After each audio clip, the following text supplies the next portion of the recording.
ناصر ماهر وبقيه الرفاق، وادي محمد رمضان.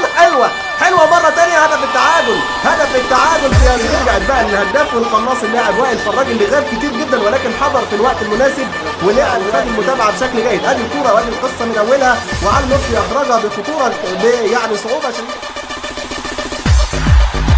تفوق على حازم امام داخل منطقه الجزاء، في خطوره، في هدف ثاني ممكن. هدف ثاني ممكن على الجمله من البدايه.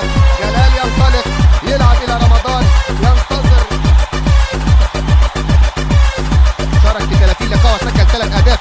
كره تصل عند محمد رمضان، استلم كورته، حاول الدخول لمنطقه الجزاء، عاليه جميله، جول صبر على كورته هنا، صبر، استنى وتأنى، ورأسية محمد أحمد في الشباك.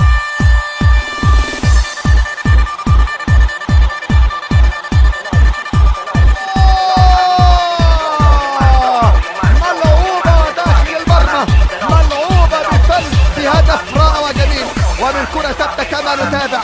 الله، مش ممكن يا محمد.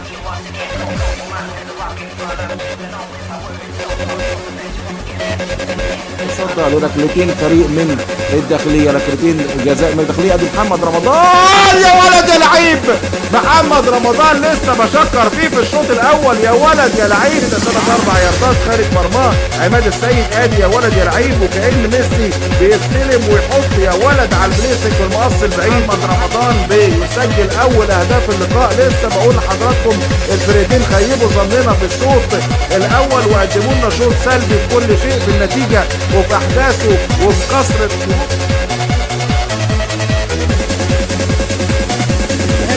بشكل كويس، انما تمريره في منتهى الجمال، خطيره جول محمد شاهين هو اللي يسجل، انما تمريره عبقريه من محمد رمضان اول مره، والثلاثه اللي عملوا الجول بتحرك مثالي النهارده.